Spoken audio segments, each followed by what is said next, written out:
everyone for being here. It's nice to meet on what is possibly a part of a lunchtime, perhaps. But my name is Jude Curry. I am a social worker with children and families, and currently work with Children First in their family support team, and I'm the chair of the National Standing Committee for SASW. So welcome, thank you so much. I'm delighted to be here to open up our first event of our SASW 2021 conference. Entitled Which Way Now? The Future of Social Work. So no small topic. We've got a lot of ground to cover today. So just a few housekeeping things, if I could, as people come in. If I could remind everyone and ask everyone, sorry, to have their mics on silent throughout this session, and to keep their cameras off until our question answer session. Each of our presenters will have their video on, and we'll invite people to put their cameras on if they wish at the question answer session at the end. Just a reminder that the session will be recorded, so please be mindful of that, and also a note that the slides will be shared afterwards, so there's no pressure to scribble anything down. Those slides will be available. And what I'll do now, I think, is turn to our programme and welcome our presenters into the virtual room. We've got a range of views today, but we've got Nick Kemp, convener of Commonweal Care Reform Group, Colin Slasberg, independent researcher and consultant in social care. We've got James Maybe, chair of Social Work Scotland Justice Standing Committee and principal officer for criminal justice in the Highland Council. Jackie Brock, interim chief operations officer for the Promise, and Joanna MacDonald, Deputy Chief Social Worker Advisor for the Scottish Government. So welcome everyone. The programme will be that each presenter will have around 10-15 minutes to share with us, after which there'll be around a 20-minute discussion and answer session at the end. So can I just remind people, please do ask questions and put them in the chat, and we will pick up on as many of those as we can at the end. And if we could just remind everyone again, just before we start, please, if you keep your cameras off and your mics on silent. Without further ado, I'll pass over to yourself, Nick, to start us off on a national care service and opportunity to change. Thanks, Nick.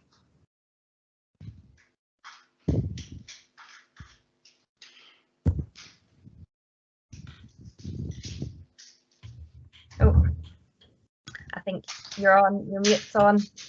After telling everyone to put their mic on silent, Nick. Sorry. There you go. Thank you. Sorry, let's start again. Right. Thanks very much for inviting me. The COVID crisis has put care onto the public agenda as never before. It's been a major disaster, from care homes to people being left alone at home, the consequences of which we're going to reap for some time. There have also, of course, been some green shoots, social workers getting out there and mobilising community support. The crisis, however, has forced our politicians to act. So this time last year, the Scottish Government set up the Independent Care Review for Adults, and then, after accepting its recommendations, announced its intention to create a national care service. They're now consulting on a national care service until the 18th of October. And while it's the sort of typical top-down Scottish Government exercise, it's also something that every social worker should look at and be involved in, because it will affect your work and the future of the profession. The good thing is the proposal is that the National Care Service should now include all of social work. So that's children's services, prison social work, criminal justice, addictions, as well as adults. Right? That actually raises some opportunities, as the recommendations of the Independent Care Review for Children, the Promise, and the FELIA Review for Adults are not consistent. For example, the Promise stated that the care services should be not-for-profit, whereas the FELIA Review assumed that the profit-orientated system for adults should continue. The Scottish Government is also now proposing to create a national social work agency as part of the National Care Service. There are some good things about that. It could put social work far more on the map, but also concerns. For example, it proposes separating social work from the rest of the social care workforce in terms of pay and so on. What I want to touch on, though, here really and focus on is that nowhere in the consultation will you find a definition of what care is, let alone its relevance to social work as a profession. and I think it's important that we consider those issues. Care is integral to human existence. It's about our relationships with others and how we look after each other. Without care, no child would ever develop to become an adult, and very few adults would ever survive. Most care is provided informally, which is why a key aim of a national care service should be to support informal care, both relatives, but also the community infrastructure that supports care and enables it to happen.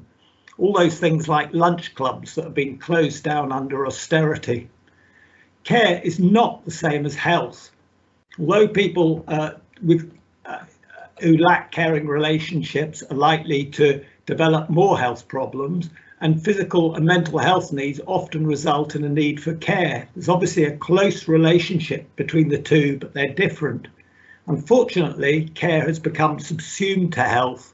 We've seen that in the integrated joint boards, whose performance indicators are all about keeping people out of hospital or getting them out quickly, rather than the issues like social isolation and how we lead meaningful lives. Those are distinctly care issues, and the failure to address them is behind much of the despair that has resulted in the epidemic of mental health problems that affect young people, and also the deaths epidemic in Scotland through addiction. We really do face a care crisis. Care services should be about meeting unmet needs or helping people to thrive, not survive. That's actually from the consultation, and is the best single phrase from it. Right? Good care provision is as much about the relationship as it is about physical care tasks. The 15-minute task-orientated visit should be an affront to humanity. We need to put an end to that. We need to recognise that care is complex and that care relationships are not easy. Working with someone with challenging behaviour on a day-to-day basis is one of the most demanding jobs one could do.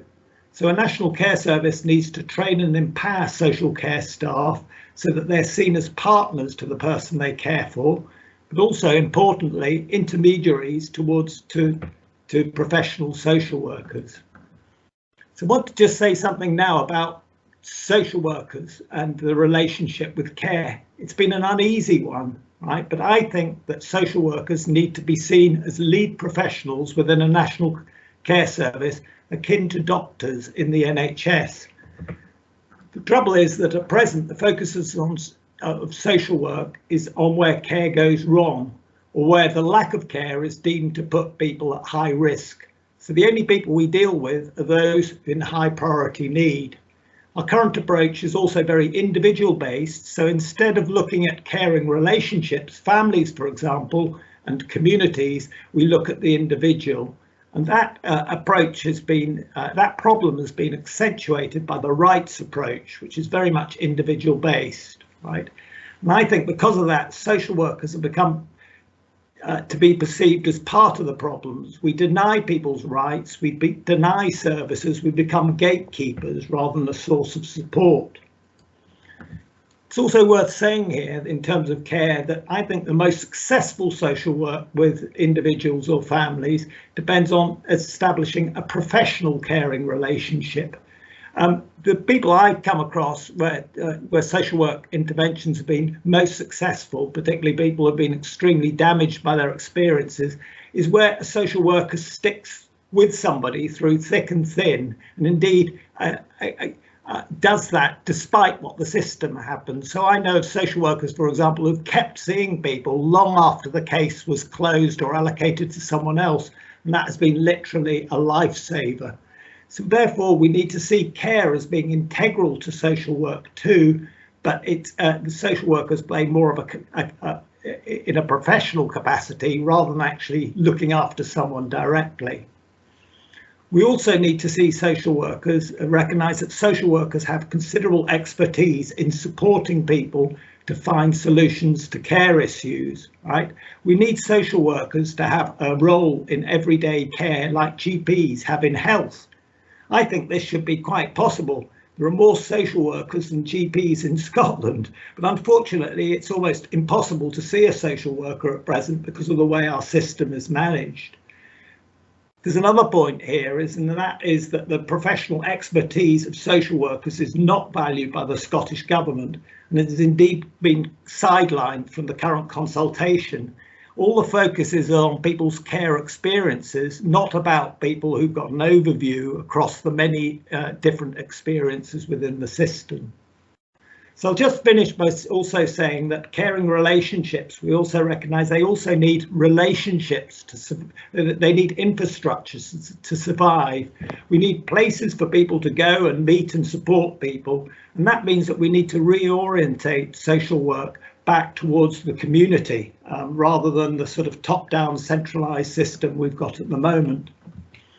So behind all of this, behind the current problems in our current systems and any solution that a national care service might bring is the question of resources, right?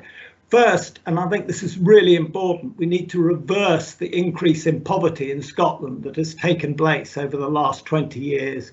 We know that is the single greatest factor that creates and influences care needs. So addressing poverty and issues like housing is absolutely essential for social work to be able to perform its function effectively.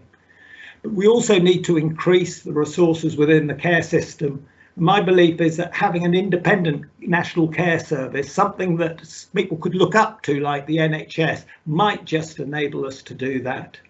The third part of this is that we need to change how the resources within the National Care Service are managed. And that means ending the sort of top-down management that we have at the moment and empowering staff at the front line, both social care staff and professional staff. And I hope that will lead into what Colin has to say. Thank you very much. Thank you very much for that, Nick. And just particularly introducing that all age relevance, I think, and the community infrastructure, and there's lots to think about there. Thank you, Nick. And next up we've got Colin Slasberg, and he's going to speak to us about ethical social work as the foundation of a national care service. Thanks, Colin. Thank you, Jude, and hi everyone, and I'm really pleased to have this opportunity to talk to you all. Now, ethical social work simply means practice that conforms to our code of ethics. The person is supported to have the control they require to create the plan built on their strengths that will achieve their aspirations, however dire their circumstances. We are trained accordingly. And when social workers are in the role of assessing needs for social care, this is exactly what government says it wants. So it's curious that it's the exact opposite that happens. Studies over the years, culminating with Feely, show that practice focuses on deficits, not strengths, risks, not aspiration, and far from giving people control, disempowers them. How has this happened? Now, government believes that you are the problem, that you have chosen to work in this way. Their latest strategy is a new set of standards to be managerially driven into practice. But this just makes no sense. Why would you have chosen to practice so much at odds with your ethics, training, values, and even in the face of government directions? Now, the answer, I believe, is that what government says it wants and what it actually wants are two very different things. Now, let me explain. All public services have to spend within whatever budget the democratic process has given them. That's right and proper, and as it should be. Social care, with demand coming in the form of individual need, poses unique economic challenges. The solution to that is to create an eligibility threshold. A strategic decision is made as to the group of needs to be met, transparently defined by criteria, and then a budget set accordingly. Now, this sounds perfectly reasonable to everybody, including the public, but the problem is that it is not how it works in practice. The uniqueness of need for social care, the huge variability in the cost of meeting needs, and the variability unrelated to priority makes it arithmetically impossible to group needs and predict the cost of meeting them with any degree of accuracy. So what actually happens is the threshold is determined locally at the front line of each council, day by day, case by case. They balance the demand coming through the door with the budgets they are given just as fairly as they possibly can. But it's a fiercely competitive process. Risk and crisis of the order of the day and the gateway to resources and support. Now, playing this game, this eligibility game, is the only way that social workers can advocate for their service users. And sometimes they succeed and they can get more for their service user than they might otherwise have got. But eligibility is a zero-sum game. What successes there are paid for further down the line by others getting correspondingly less. There are winners and losers, meaning there is no net moral gain. Now, the covering up of this reality is secured by using the words of the formal eligibility criteria to describe decisions. So East Dunbartonshire and Edinburgh both say they meet critical and substantial needs, but in one, service users on average get support to the value of £14.3 thousand per annum, and in the other £22,900, fully 60% more. Now, this is a system that serves unfailingly those who seek to both keep the lid firmly on demand and deny the true extent of need, but is also a system that gives hope to those who wish for better. Expand the criteria and the funds will follow. And this is exactly what government's response to Feely is playing on. It says that risk-based eligibility criteria will go and will be replaced with criteria to give people a full life, is the phrase that they use. It sounds like utopia. And this will be achieved within a one-off increase of funding of 25%. Now, this works out to about £800 million, but once you take off the £660 million that Feely identified for immediate shortfalls, that leaves just £140 million. Now, not a scrap of evidence is offered as to how such a paltry sum could get Scotland from where it is now to everyone having a full life. It's building castles in the air, and the absurdity of it would be laughable if it wasn't so serious. Now, the solution is remarkably simple. Abolish eligibility and replace it with the following. 1. Social workers practice ethically alongside service users to identify all their authentic needs for the full life Scottish Government says they want, without regard to whether the resource required is available. 2. Case-by-case decisions about the best outcomes that can be achieved within budget. 3. All need left unmet to be aggregated. And then 4, the aggregated information to inform the budget setting process and its equitable allocation regionally. Now, this would replicate 73 years after the NHS was founded on it, the principle that need must precede resource, and with that would establish the proper relationship between the professional and political responsibilities, and it would give social workers the equivalent role that Nick identified as clinicians have within the NHS. The professional is responsible for identifying need, and the politician is responsible for finding the resources to meet need. Now, there is absolutely nothing to stop this from happening, only political will. Government will have to relinquish the comfort of the gap between authentic need and funding being concealed. There will be no financial risk, only the political risk of bringing into existence a transparent measure of government's true commitment to people having the full lives they say they want people to have. The extent they are able and willing to fund the support people require for full lives will be known. The view that government must first provide all the resources to meet all needs before human rights can be delivered is quite popular, but it is both illogical and amoral.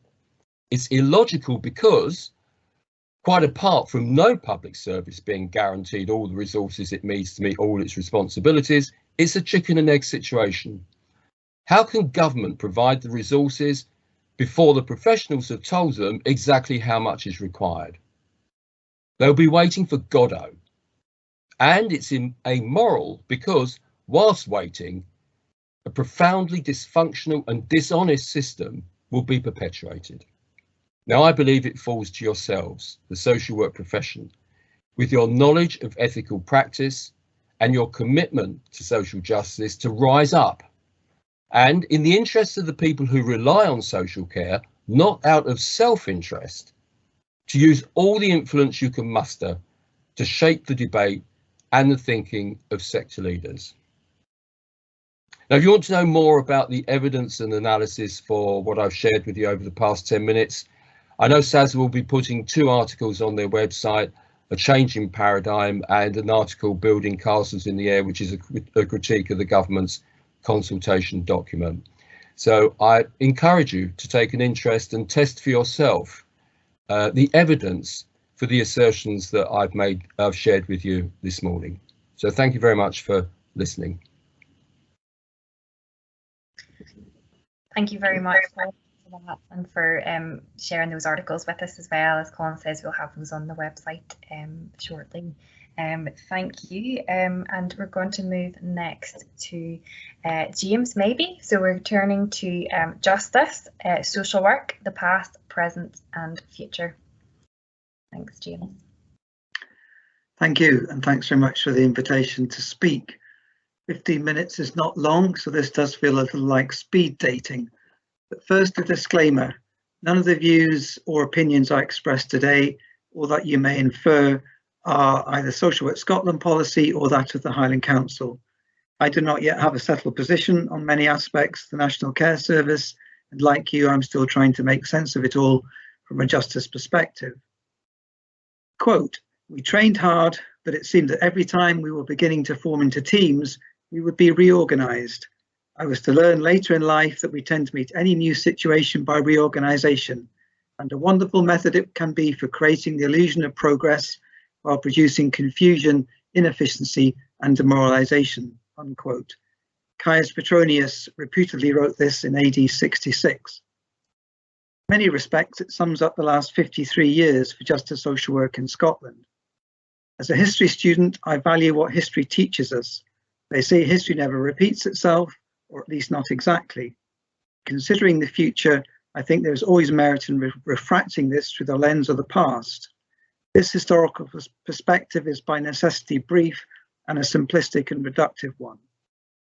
There is no question that the history of justice social work is marked by continual change and evolution, although you could argue the point in respect to the latter.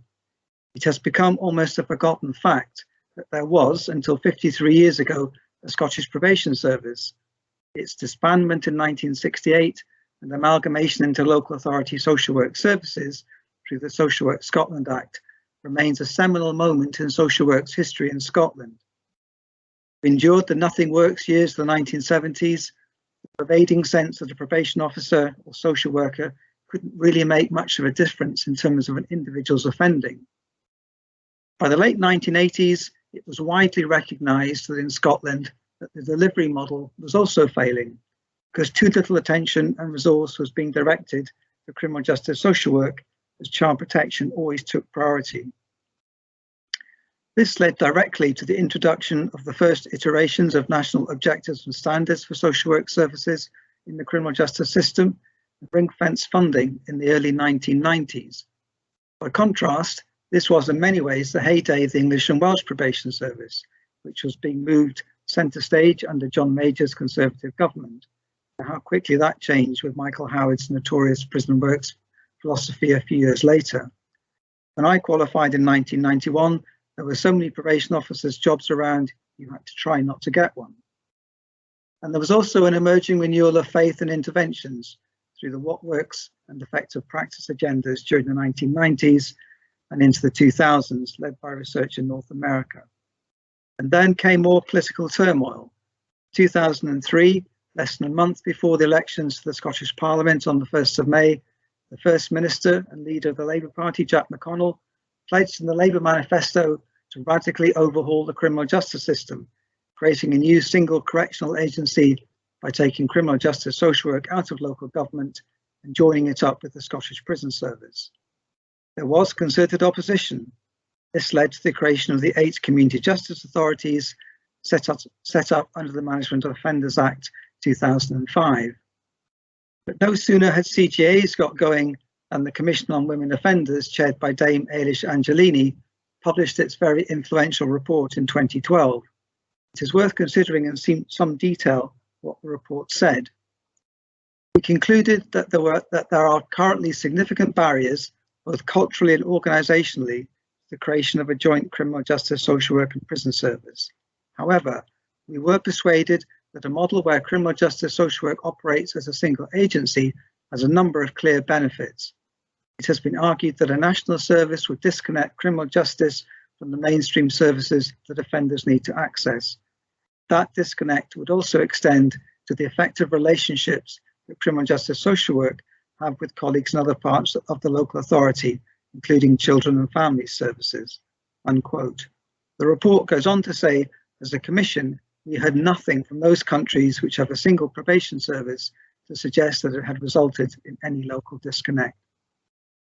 Food for thought, perhaps. Of course, what did result from the Commission was the disbanding of CJAs and the Community Justice Scotland Act 2016, the creation of Community Justice Scotland, the current delivery arrangements for community justice that move criminal justice social work more firmly back within local authority social work. And now we have the National Care Service proposals, which, in the list of questions for justice social work at number 41, asks, quote, do you think any of the following alternative reforms should be explored to improve the delivery of community justice services in Scotland? And, while studiously avoiding using terminology such as a single probation agency, nonetheless includes within the range of options something not dissimilar.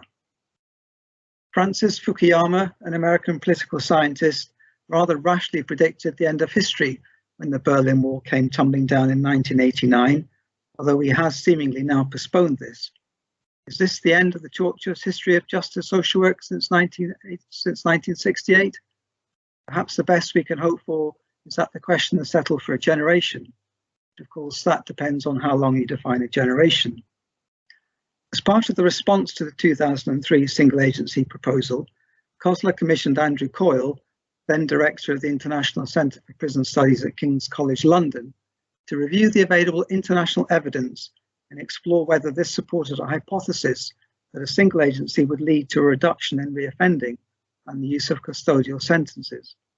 Professor Coyle concluded that, quotes, there is no evidence that particular organisational arrangements for the delivery of criminal justice provision in any one country lead to a higher or lower use of imprisonment or affect reoffending rates, quotes.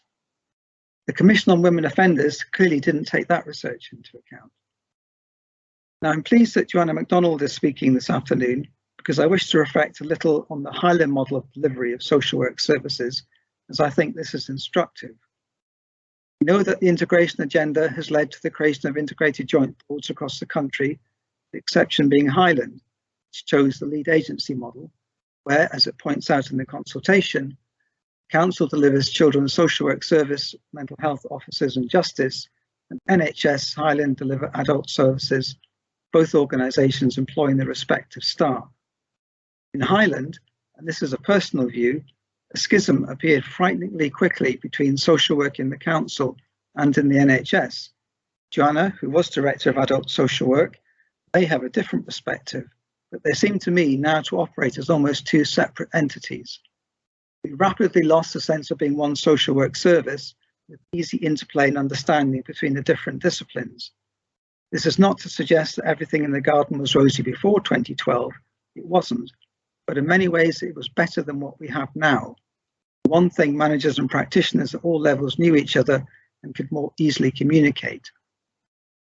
Is therefore, and I simply pose this as a question, the National Care Service an opportunity to integrate social work nationally to deliver better outcomes for all the people we deliver services to?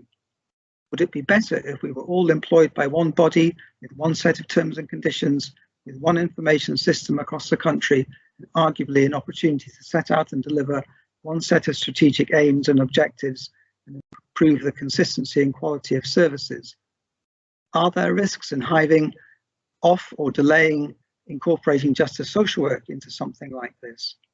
Whatever lens you look through, justice social work delivers and manages punishment in a way no other part of social work does. Do we have more affinity with other parts of the justice system, such as Scottish Prison Service? Or would this replicate the experience I described above in Highland? Is it more important to be part of the social work family than the justice sector? I have to say, the thought of a national care service with a chief executive and his or her entourage, 32 community health and social care boards with chief executives and their entourage, the possibility that we all remain employed by 32 local authorities with 32 chief executives and chief social work officers and all their respective entourages, and then on top of that a national social work agency, rather fills me with horror. Too many chiefs, too much bureaucracy, too much paralysis. I understand there is no fixed position which of the three might employ us all. If we were all employed by one body, either the National Care Service or Community Health and Social Care Boards, it might solve the riddle of Visa, for example, far more easily and quickly provide national data and arguably represent more strongly justice social work interests. One of the difficulties I found during COVID is trying to represent 32 separate justice social work positions. Inevitably, there is a lot of variation. Currently, for example, some areas have removed physical distancing, some are operating with 1 metre and some with 2 metres. This all creates a 3-speed system and impacts on programme delivery and unpaid work completion. Would the National Care Service remove the postcode lottery where, for example, some people can get bail supervision, but others can't because not all local authorities deliver bail supervision? I have little time left to mention the National Social Work Agency proposal. Suffice to say that because of mutterings within Scottish Government about inconsistency of service delivery and not getting value for money, which continue, and the possible return to a national agency solution, always denied, from late summer 2019, there emerged a recognition within Social Work Scotland and the Justice Standing Committee that something was missing from the justice social work landscape. There was no appetite for a single or probation type agency and to be divorced from other parts of social work, but there was an acknowledgement that something not a million miles away from the National Social Work Agency, as described in the consultation, was needed to drive up standards, to more easily benchmark performance, improve consistency, deliver training, and provide a strong, more resonant and influential voice for justice social work nationally, both within government and other national agencies. Of course, the National Care Service could also add to the latter, providing it avoids marginalisation of justice social work, echoing the unintended consequences of the 1968 Act I described earlier. But the last word must surely belong to Caius. Change for the sake of change and simply to be seen to be doing something is not in itself a good enough reason to change. He recognised this, and for his pains in articulating this, was ordered to commit suicide by Nero for being a troublemaker. Thank you very much.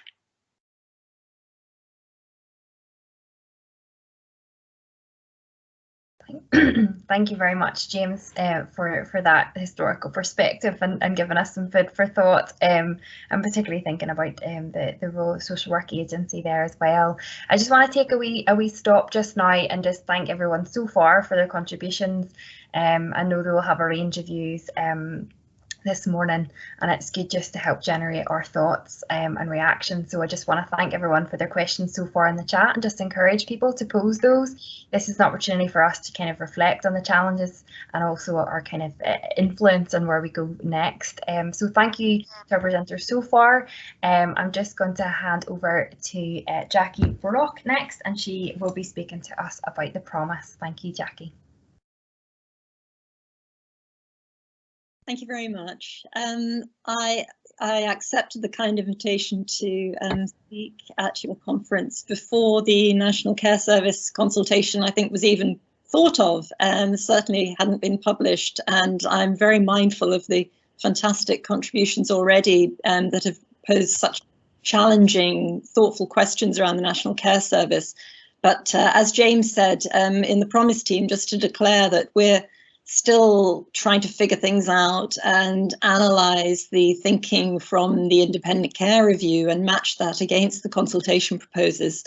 So I'll say a little bit more about that at the end, but what I hope my short presentation can do is offer you all a kind of an alternative approach, I suppose, to thinking about change and how we achieve the change that Nick actually set out about a definition of care for children, young people and families that is about relationships. And that's the fundamental challenge that the Promise is aiming to achieve and work on alongside most of you on this call as well.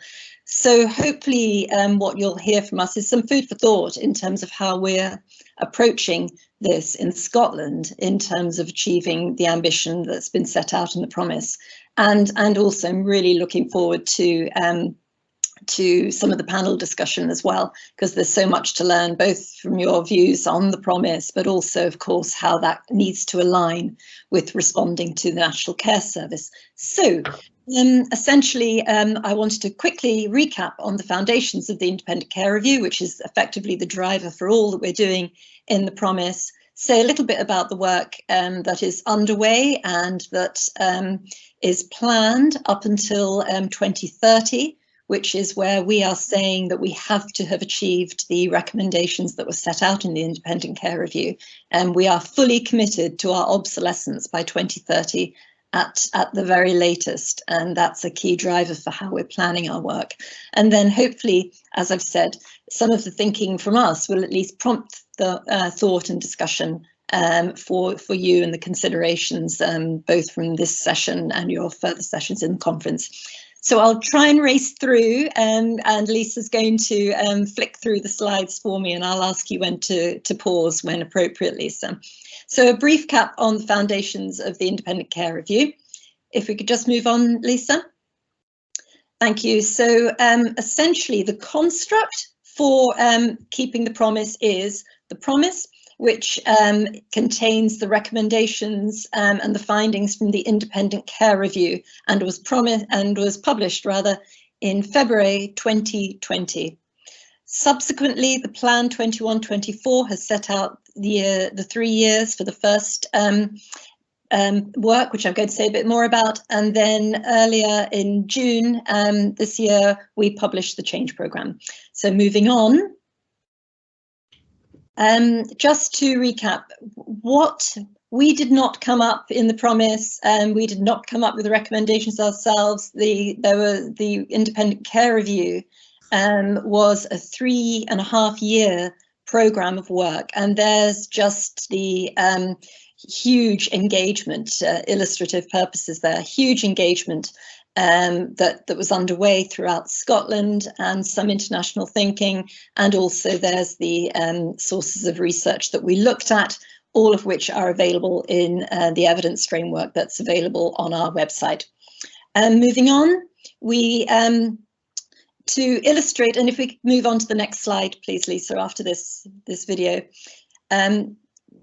So what we did in terms of bearing in mind, the Independent Care Review was established to look at the review, the system of care provided to children, young people and families with care experience from their experiences, from their perspective. That was the starting point. And what we did was the team put together a series of constructs based on various life stories. And this, in this case, Isla's story, and the video is going to be available in your slide pack. So I'd really recommend it to bring to life, from the perspective of, in this case, Isla, a 4-year-old girl, the range of professionals and of course their family and the support available to their family that Isla experiences. And of course, none of us would want to be in the centre of that circle. And for a 4-year-old girl, it's clearly unacceptable, while also bearing in mind that not one of the professionals or the family members around Isla would ever want to do harm to Isla, to be feeling they're neglectful, to not have her interests. But a complex system for a 4-year-old in this way is simply unacceptable, and nobody's disagreed with that. And that's what's been fantastic about the independent care review and the follow-up. People want this to change. So the key thing for the Promise Scotland is, how do we support that change? If we could move on, Lisa. And to say so that the how we support that, because we are very clear that this is not just about telling people how to admire the problem of how we improve our care system. The Promise Scotland has been established to do our best to support the changes that are necessary. So contained in these reports are the foundations really of the work that we want to conduct, that we feel is necessary to work with you in partnership across Scotland up until obsolescence in 2030. If we could move on, Lisa. The foundations, again, I think very language that you're all very comfortable with and used to, and in many ways echoing those of the speakers, Nick, Colin and James as well, in terms of what do we mean by care and the support that should be in place for those children and families who may need it at any point in their lives. Moving on. Thank you, Lisa. So in terms of thinking then about, well, how are we going to achieve the commitments and calls to action that were set out in the care review? What we've done is, of the 80 calls to action that were made and that linked back to what we were told by children, young people, their families, their supporters, their workforce, etc., is that we have sequenced those in terms of those priorities that need to take place now in order to achieve the long-term change. Again, bearing in mind that obsolescence goal of 2030. So we will have, if we could move on, Lisa, thank you. We will have a series, we will have 3 plans, Plan 21-24, and then on 24 to 27, and then on the final plan, 27 to 30, that set out the key actions that need to be taken and underway over those 3-year chunks. The priority areas are, and I'll say a little bit more about those shortly. The priority areas have been set out. There's the themes, and they are capturing all the 80 that are required from the independent care review. And then we've set out some key actions to get going on and to be achieved by March 24. Lisa, if we could move on. And then if we could move on, please, Lisa. So again, if we could just quickly move on. Sorry, Lisa. Thank you. If we move on a little bit more. And again, great. On to the next slide, please, Lisa, and then pause. Thank you. So what we've done is, here's the promise set out and the structure under these 5 priority areas. And we have spoken now to every local authority and the key national agencies that are responsible for delivering on the plan and leading that delivery. And we worked with each of those authorities and national agencies on a very clear profile of the work they had already had underway or had committed to as part of their commitment to keep the promise. And we've then carried out an assessment of how close are we to work being on track to achieve the action to be fulfilled by March 21-24. And we fed that back to them and made sure that they were reasonably happy with our assessment. So if we could move on and just move on again, please, Lisa. Thank you. So I just want to say a little bit about how we've assessed these. In terms of the priority area of a good childhood, What I'd like you to do is bear in mind in terms of our assessment that we're not assessing how much activity there is underway to achieve, for example, the first row there, the support of every child. We're not analysing activity. We can guarantee there are plenty of working groups, that there are plenty of reviews, that there are plenty of people talking about what sort of support should children and others in the care system have. We are assessing the work based on the outcome, if you like, the output of the support that we have linked back to the independent care review. So just for an example, when we're analysing the extent to which progress is being made on support, we are looking at how close are we to saying that every child who needs that within the care system will have access to intensive support that ensures their educational and health needs are fully met.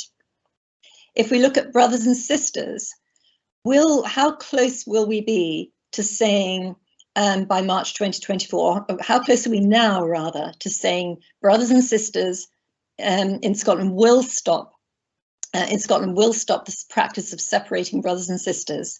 Their relationships will be cherished and protected.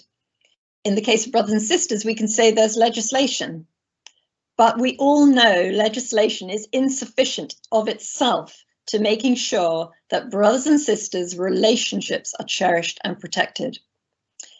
So I just want to bear in mind when we talk about the assessment, it's about those long-term goals from the experience of the child. If we can then just flick through the next slides, whole family support and planning as well. What we've put down in these rows is the goal that we're aiming for by March 2024. And you can see there that in terms of whole family support, what we've done is given this a traffic light system, and we're saying that there is plenty of work underway across whole family support, plenty of activity, plenty of commitments, but we've given it an amber because we have to say right now that we are not close yet to being confident that any of those commitments that are required for whole family support and those amber ones there in planning are close to achievement in March 24, and certainly the pace needs to pick up if we are to change our assessment. On to the next slide, please. Then in terms of, I was stressing the way in which we've been analysing this because I wondered actually if there would be a few eyebrows raised, that we've given the four priority areas and actions within our supporting the workforce priority area. We've given two of them a green, and that's because we certainly felt that and Joanna, who will follow me, will probably say much more about this, but we felt confident that within government and our partners in SASW and Social Work Scotland and across local authorities, that there was no question that they all recognised, firstly, that the workforce, without the workforce being appropriately supported and of course sufficient in number and sufficient in terms of how valued they feel, both professionally but also in terms of their peer support, and encouraged, as we've said at the bottom one, to have supportive relationships with the children and young people that they support and serve. We feel there is no question in terms of that commitment and understanding, and also that there is work at national level that is now underway, that is looking with pace at how it puts the workforce support framework and also the national values-based recruitment framework in place. Of course, we will need to look at whether or not that is comfortably aligned with the commitments that are set out in the National Care Service.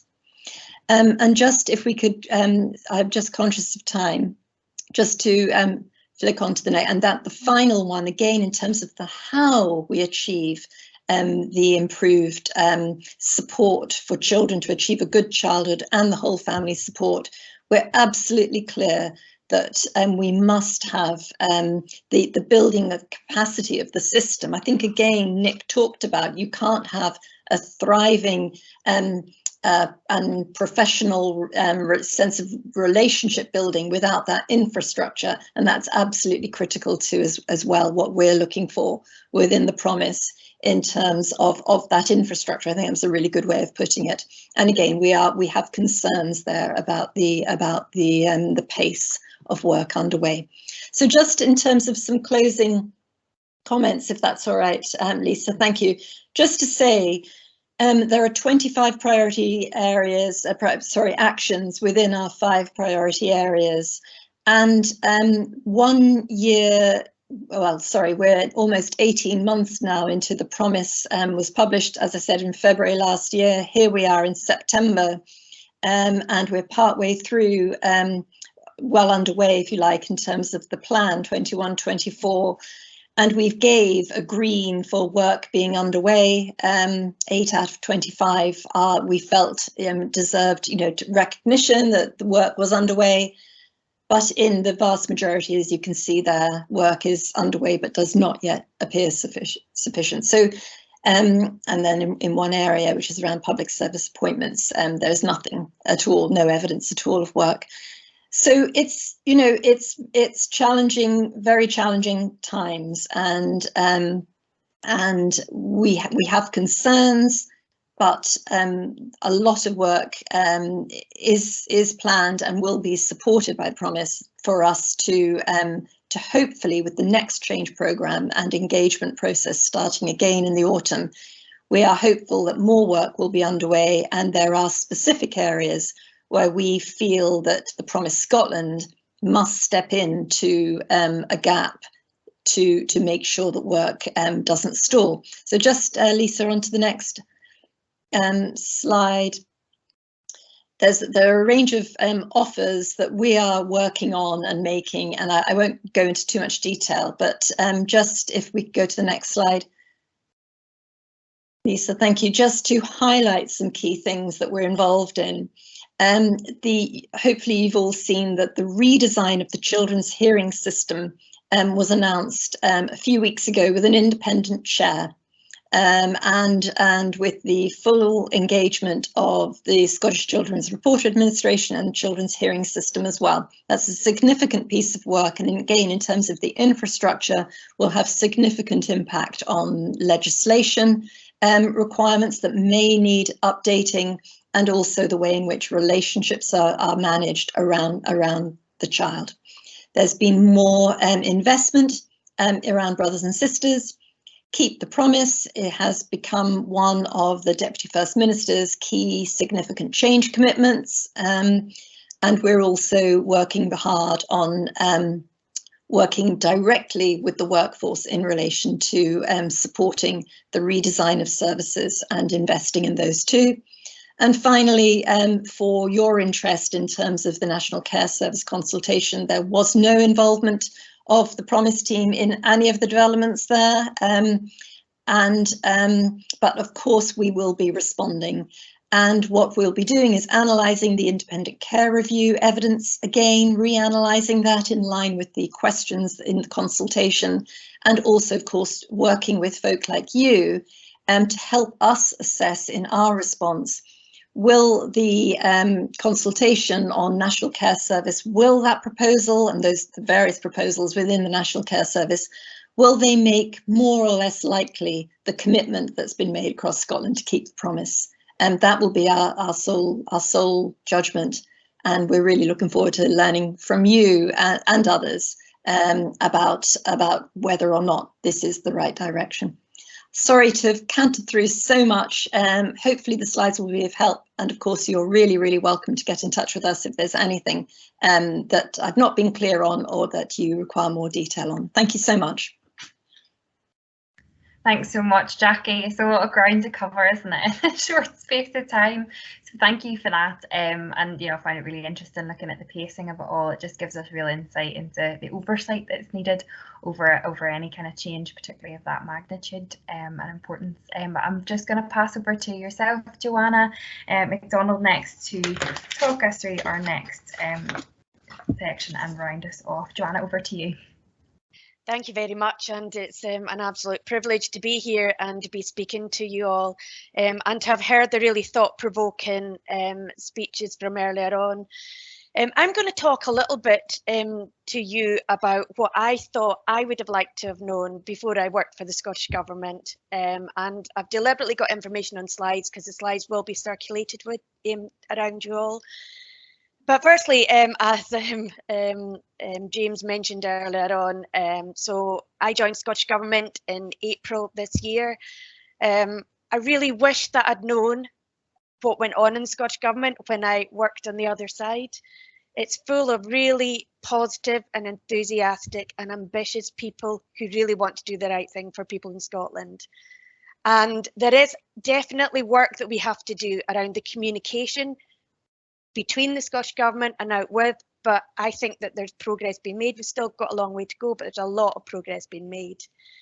Prior to this role, I was Chief Officer in Argyll and Bute, and in Argyll and Bute, the IGB, we had everything in, so I had adult, children, justice, child health, it was all in, and actually it was a real pleasure to have the opportunities that you have when you're working across the whole system. And prior to that, as James has mentioned, I was in Highland, like James, until 2012, worked for Highland Council, and then tupied over to NHS Highland with adult services, which was the most significant change. And James also mentioned the chasm that appeared, and I think definitely the learning that we have now is that you cannot have structural change without looking at practice models. But what is happening now, I really, really welcome, is around the spotlight that is on social work, and it's a good place to be. For all the reasons that have been given earlier on, social work hasn't had a spotlight on it, and regardless of what happens in the future, I think this is our moment for all of us as a profession to galvanise our energies and to be saying in the National Care Service, to be responding as part of the promise work around what we believe our profession should be. Next slide.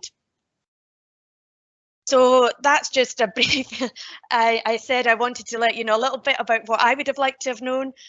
So of course I knew there was an Office of the Chief Social Work Advisor within the Scottish Government. Next slide, please. And this tells you a little bit about some of the people who are in the government. The Office of the Chief Social Work Advisor sits within the Department for Children and Families. It has to sit somewhere, but it covers adult, children, justice and all the social work remits. And actually, I'll make sure I forward on a more up-to-date version of this, because since I submitted this presentation, we've also had Ian Ramsey from Aberdeenshire, Chief Social Work Officer, join us as well in the government, which is fantastic to see. You'll see there the contact details and email address, phone numbers. I'm really keen that people do feel that you can contact us. As I say, I'm saying to you what I would have liked to have heard when I was on the outside, because within Oxfam, within the government, really, really keen to hear from people in a more informal way, not just through the formal processes. Next slide, please. And this gives you a bit of a broader range of the people within the OXWA, within the Office of the Chief Social Work Advisor. Of course, Iona Colvin, who's been our Chief Social Work Advisor for 5 years now, and I'm her deputy, and Shona McPherson, who's our Head of Unit. And you can see there a range of people, and a range, and it's not exclusive, of work that we're involved in and involved in supporting across Scotland. So hopefully, again, when you've got time to look at that slide, it's helpful. Next slide, please. Iona, as our Chief Social Work Advisor, our role is to support Iona and to support the work within the Scottish Government. It is broad. We are a small team. I know there might have seemed like a lot of names on the previous slide, but that is the team. That is the Oxford team. And we're involved in everything that we can be, and we try to influence and prioritise what we're involved in to make sure that we are fully representing the views across the country and working within the Scottish Government to reflect that. We meet really regularly with Chief Social Work Officers, with a broad range of stakeholders, including SASW, SSC, to make sure that what we're hearing on the ground and what we're reflecting within the government is live, it's current, and it's reflective of the views. Next slide, please. Just as an example there, and they're not in a particular order, these are a range of the organisations that we're involved in, and again, it's not exclusive. And that's around regular engagement or grant funding that's come from OXWA. And again, I wasn't aware of the breadth of the connections that OXWA had. Again, I would have probably welcomed having this myself. So hopefully, again, it'll be helpful for you all. Next slide. And as has been mentioned, so I'll not talk about much more around the National Care Service, because I think we've had really good speeches around this. And the one thing I would say is that the ambition to improve, the ambition to make it better for people in Scotland is one of the drivers of the National Care Service. And I think that's what we have to hang on to and think about when we're doing our responses as well. So what does that mean? What does that mean for the social work profession? I was born in 1968, so perhaps destined to be a social worker. But 53 years ago, the ambition, the enthusiasm to make the world a better place, to tackle poverty, to do all the things that as social workers are right through our core is still there. Next slide, please. This is actually my final slide, and really the slide that I want to end my speech on, and certainly as we move into questions for us to be thinking about. There's been questions and comments around, and it's through social media, not just here in this conference, but around what is the future of social work? And I believe that the future of social work is what we currently have, because I am incredibly proud of our profession, and I'm more so proud within the Scottish Government around what I hear that's happening across Scotland.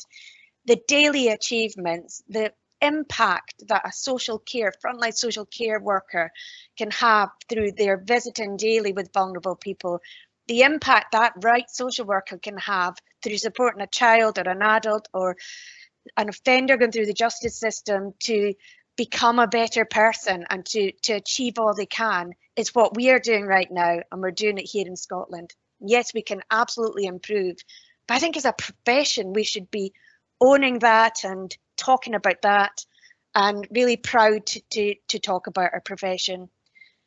I believe that we do value and respect social work, but again, we need to value the work that we ourselves are given.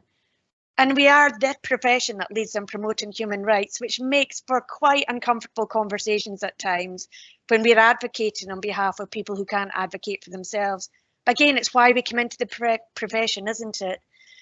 And as been mentioned earlier on, you know, a profession that recognises the impact of poverty, loneliness and shame, and really the impact that that can have on individuals. And eligibility assessment has been discussed, and I'm sure will be part of some of the questions as we move forward. But the shame of feeling that you have to be deserving and you have to jump through hoops to get care and support is one that we are all ambitious to remove.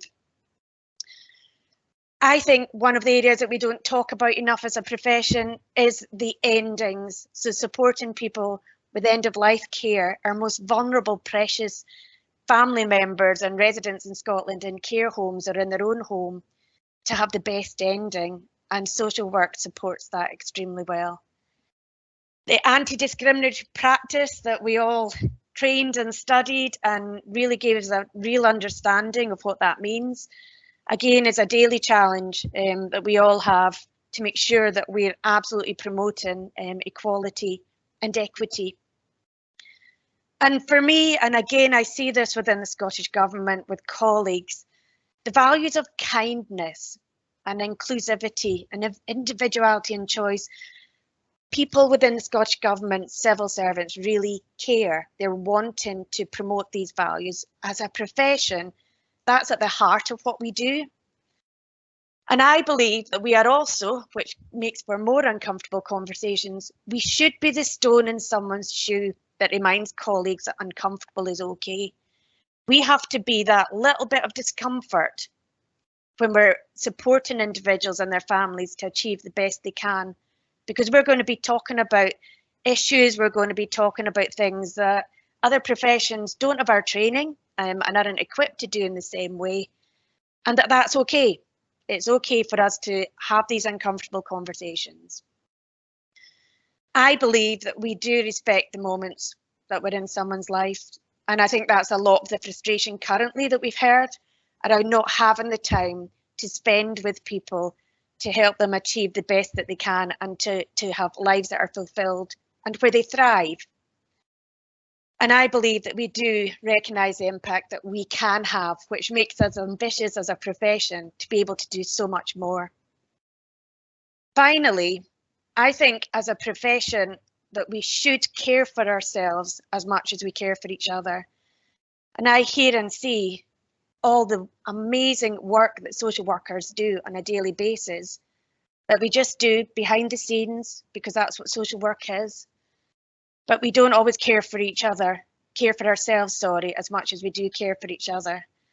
And I think it's okay to be proud of you and who you are as a social worker, and not to feel that you are deserving or undeserving in relation to that respect from other professions.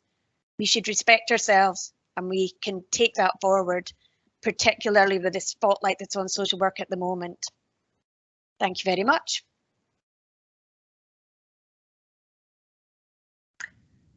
Thanks, Joanna, and thank you so much for sharing those contact details with us as well. I really appreciate that, and just the importance of communication and knowing, I guess, the will behind a lot of I guess, what's at play in the next couple of months. So I really appreciate that, and people will have those in their packs, of course.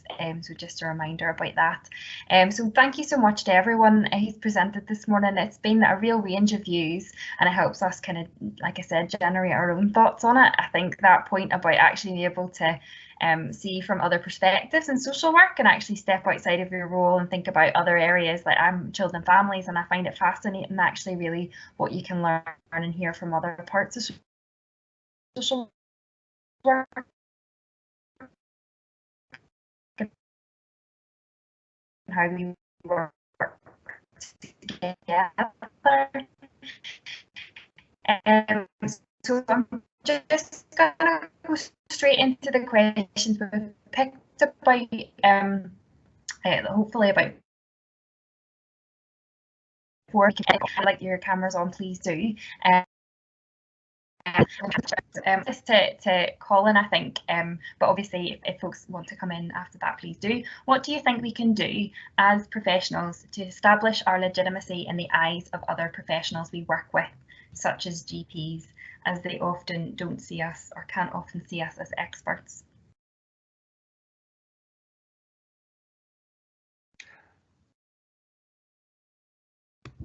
Colin, can I invite any thoughts you might have on that?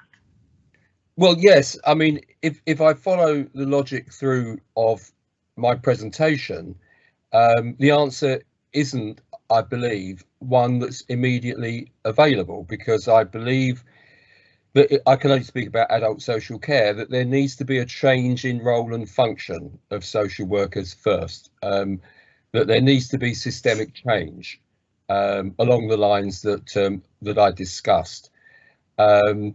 And you speak to people in the disabled people's community, you have to acknowledge they don't have a particularly good view of social workers. Yes, there are exceptions. Yes, social workers do tremendous things, but that's despite the system. As a rule, too often the experience of social work is not positive as the agents of a state system which is experienced as oppressive and mean. So my answer is that I think social workers need to agitate for systemic change and use this opportunity that's been created. Thank you. Does anyone else want to come in there? I'll come in for a quick comment. From the justice social work perspective, I think it's an interesting question, and I certainly find, because justice social work, we're not a national agency, we don't have the national infrastructure, we are often marginalised when we're around the table with other key agencies like Police Scotland, Scottish Prison Service, Scottish Courts and Tribunals, etc., etc. And in part, I think that is because we don't have that strong national voice. We are quite disparate and disaggregated as 32 local authorities. Not having that single strong voice, I think sometimes is to our detriment. And we're often asking others to do our bidding for us because they have a seat around the table and we don't. For justice, for the first time, we established this year a meeting with the Cabinet Secretary for Justice, with Hamza Yusuf earlier in the year. We've got a meeting with the successor in a couple of weeks' time, Keith Brown. That might sound insignificant, but it's a huge step forward to actually have that direct contact on a one-to-one with the Cabinet Secretary. So I think we're making progress, but I think we've got a long way to go, and we have to keep chipping away at this across all the various disciplines. Jude, could I come in? Of course, yeah. And it's just to take a slightly different view to James on this. I think it's a big mistake to see everything in terms of a seat at the national table. We've got far too much centralisation in Scotland. And actually, I think the key, when I was a social worker, I got respect from other professions by being able to relate to them, being able to work with them as an individual, right? I didn't get that because of the management systems. And I think we actually got to just look in terms of respect and so on. One of the problems now is that social workers have very little scope to do things themselves, to take those professional judgments. Everything's very system bound, and we need to actually be looking. I'm not saying there shouldn't be any national negotiation, but we need to empower social workers to take a lead at a local level, and that's just as important. Thank you. Jude, could I it's Jackie Brock here, sorry, could I also say that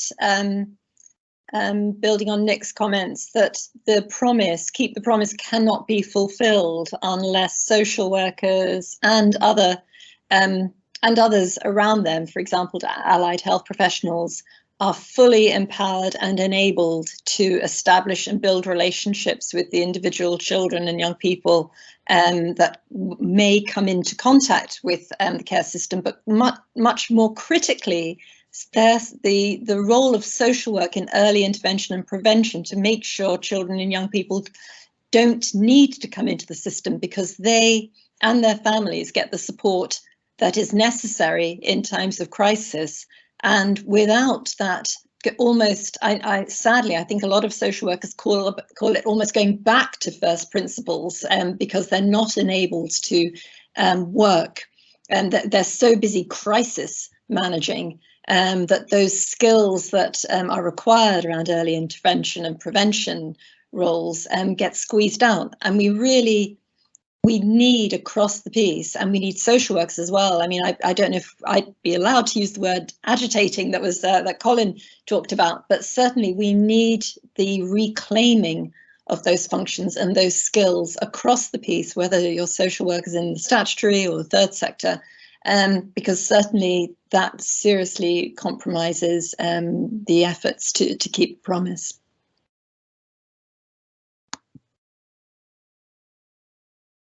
I wonder if Yeah, I could just we did actually have a question there. Yeah, of course. I was just saying, Joanna, that I was going to invite you in there, but Jackie, that there was the question about the promise in adult social care and whether the promise could be delivered by 20. Come in again, Joanna. Sorry, I didn't quite catch everything that you said there. So if I can maybe just add to some of the previous comments, and also there is a question about systemic change. I think it's really important that we have change and agitation and advocacy for our own profession at all levels. So it's really important within the Scottish Government that that's happening. It's really important at frontline and all the areas in between. And I think one of the things James mentioned there around there's more recognition with the ministers, there absolutely is. but we're also not very good, I don't think, as a profession, about saying when things are going well. So the noise we generally hear is where things aren't going well. And I mentioned about the fantastic work that's taking place every day across Scotland that you are all involved in. And last week I was involved in meetings with one of the ministers, and it was with frontline social workers, frontline social care staff, and SASW helped to support these meetings.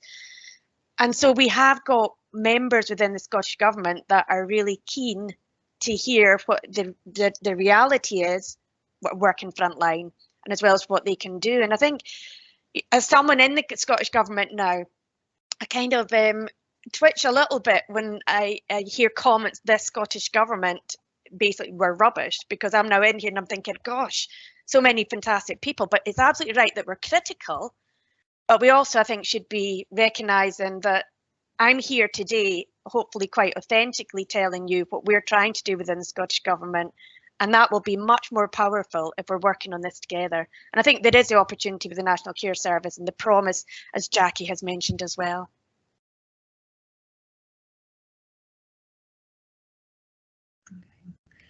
Thanks, Joanna. Sorry, I think there's some technical difficulties with my video, so hopefully people can hear me. I've turned my video off, but I'm going to pose a question here. Actually, some people have touched on it in the thread about the role of management and leadership and frontline, and this question I think is posed to the group. How can people here on the call, frontline social workers and leaders, work together effectively to ensure social work not only survives but thrives? Because we've all got a part to play, and we're just aware of who's all in the room today. Can folk hear that okay? Oh no. Yes, we can. Perhaps one of the panel would like to come in and... I'm sorry, I didn't catch it. Oh, I'll ask it again, sorry. It's let me see, how can people here on the call, so frontline social workers and leaders, work together effectively to ensure social work not only survives but thrives? So I guess just, there's been a lot of talk about the agency of social work and what we can do as practitioners, but what do you think, how do you think social workers and leaders can work together effectively?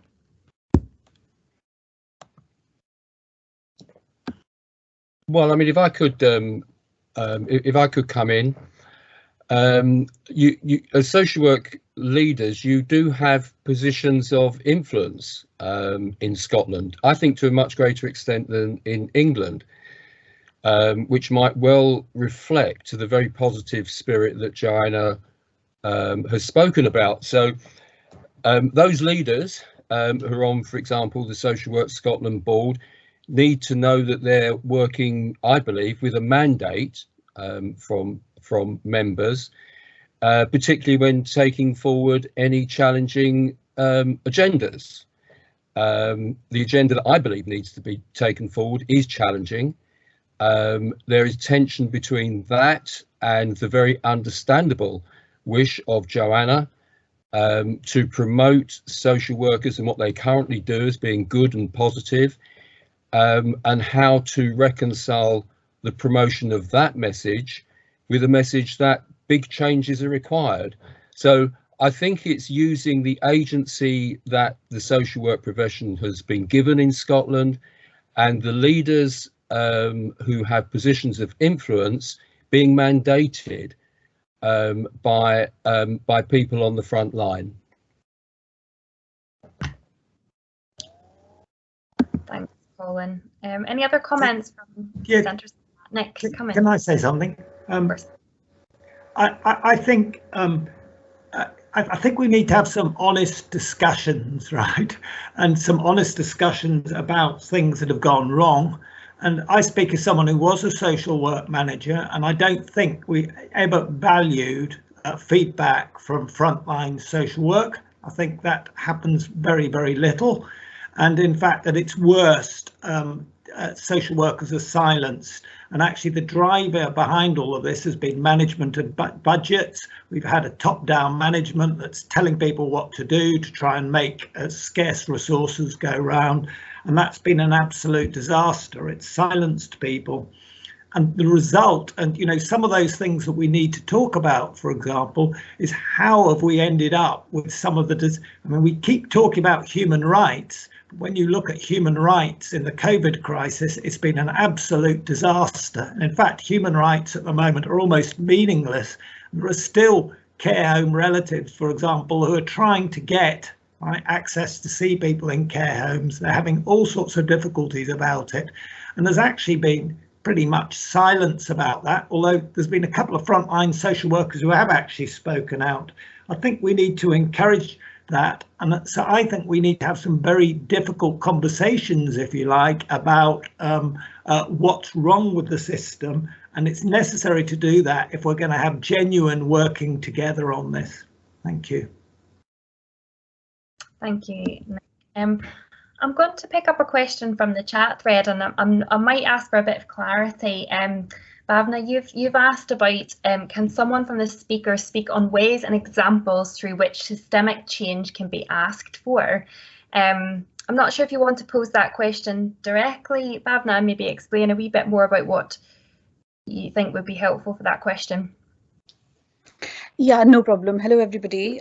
My question came more from the context where I understand that the systemic, you know, anything which is systemic change or understanding of systems and systems perspective, it's such a broad thing. You know, we are talking about like systemic, when it was mentioned that systemic change and that level is required, I just wondered if the speaker or the speakers could speak a little bit more or give kind of a bit like smaller steps as to how social workers can look at possible changes in terms of systemic, you know. Mainly I ask that because it's a very broad concept as well. So yeah. Thank you. Does someone want to come in to that specifically? Joanna? Yeah, I'm happy firstly to say that it is really difficult and takes time and resilience and tenacity to make true systemic change. And the culture not just nationally but locally, and culture within organisations develops over significant time. And I think the one thing, the take-home message I would have for me and for you is that we all have our individual spheres of influence that we can effect change, and we can do that and be the stone in someone's shoe. It doesn't need to be comfortable. I know we'd quite like that a lot of the time, but our profession is about challenging. And I think, as Colin has said there as well, looking at what's not working, but looking at what we want to see the future, because it's our future, it's our family's future, it's our neighbour's future. But I think for me, the sphere of influence that we have in wherever we are, and that includes socially with friends and with family. I'm not sure how many of us feel really comfortable saying that we're social workers. I certainly probably bore people constantly around it because I am really proud of our profession. But I think at times we are a bit of a dark horse as well about the excellent work that we do. So I do think it's more, as Colin has said, looking at what's not working well, but it is more about what we can influence. And also, as this conference is doing brilliantly, connecting people at all levels, different parts of the social work system. So we're all influential in our own roles. And I'm certainly hearing that we all have the same ambition for our profession and the ambition for Scotland. So I think that's a real positive. So I probably haven't answered your question exactly, apart from to say it is really difficult to do, but we're up for it. I think as a profession, we're really up for this. Thanks, Joanna. And I'm just going to squeeze one more quick question in before I sum up. And I think I'm going to direct that to Jackie, if I could. And it's really just a very broad question, but you mentioned about the 2030 kind of promise. What do you think social work as a whole will look like in 10 years' time? best and worst case scenarios. You got any snapshot comments for us, Jackie? Gosh, Jude, talk about giving a question with a smile. Thank you. Look, I think almost related to the last question, we have a wealth of evidence. The National Care Service talks about the huge body of information, IRIS, Children, Young People's Improvement Collaborative. There's so much evidence, but we can't forget this is about a jigsaw, can we? So with the promise, what we're trying to hold, and other change programs I'm sure do this, I'm not setting us up as we've found the magic ingredients by any means, but it's something about how do we stay true to what children, young people, and those who've been experienced in the care system have told us. And that's kind of summarized in Plan 21-24 as a good childhood. What would make a good childhood? What would it feel like? And equally, a whole family support. What would it feel like? So we're holding that alongside those infrastructure issues. The how we make we cannot make change happen by just thinking, right, the legislation, or right, more money, or right, more people. It's got to be seen as part of a complex picture. So what I think that means, Jude, for the social work profession is, in a sense, asking, so what will it feel, what do we want it to feel like for social workers to feel supported, for the profession to feel that they're listened to, for the profession to feel empowered, that when they've worked so closely with a child or an adult or a person on the point of death, they know best what that person needs, and somehow making sure that that individual, in a way the GP, how can that social worker unlock the resources? So I think if you were to look at the promise and the plan, and maybe the National Care Service consultation, I don't know, but just all I can speak for is the plan. You could almost set out in the plan the optimism, I think, that we have for the social work profession by what they can do to make sure they make sure that they are giving, for example, children with a good childhood, because surely that's what they want to do when they're in children and families. So how do we make sure that they have the means available? So I'm really confident you wouldn't be working in the promise or even in your areas unless you're absolutely convinced you can do it. We feel we can do it with all the goodwill we've got. We in Scotland have that we've got in Scotland to keep the promise. So it's how we make sure we've got the political will, that we've got willingness to make the investments, to commit to the workforce, not let structures get in the way, and always focusing in on why it matters that social workers and others are able to be supported, to build relationships and care for children, young people in the ways that they deserve to make sure they fulfill their potential. So I'm really, really optimistic for the profession, but we can't, cross our fingers and hope for the best. We've absolutely got to be determined, stick to a timeline, work with pace, not take any excuses. Sorry, is that answering question or is that ranting? Thank you, Jackie, and I think opportunity. You've summed up very nicely for me, so thank you very much. I was going to say it's some feat as well to try and sum up and even try to do justice to the amount of views shared today, and I know we won't have covered the half of them, but I just want to thank everyone, thank each of the presenters, thank you for being here as well. We have kind of introduced that question of what do we mean by care and what can we do. So Lisa's just put up a slide there. It was just a real prompt to about future inputs that we have here as SASW to the National Care Service Consultation, the 8th of September, one being focused, a special community practice around children and families, one centred around justice services on the 14th. On the 15th of September, one around adult services, and then on the 20th of September, a digital engagement event alongside Social Work Scotland and the Office of the Chief Social Work Advisor. So please keep engaging. What strikes me is that this is the start of an ongoing conversation and a really critical couple of months. So please do check, those will be on your slides, and you'll also be able to see those on the BASWA events page. And again, there'll be a link as well for feedback for this event. We're always looking to improve, so please do give any feedback on future events on that. And hopefully we will see you during the week at our other SASW 2021 events. So again, thank you so much to everyone for your massive experience and your massive views as well, and let's keep talking and engaging, but thank you and enjoy the rest of your afternoon. Bye bye.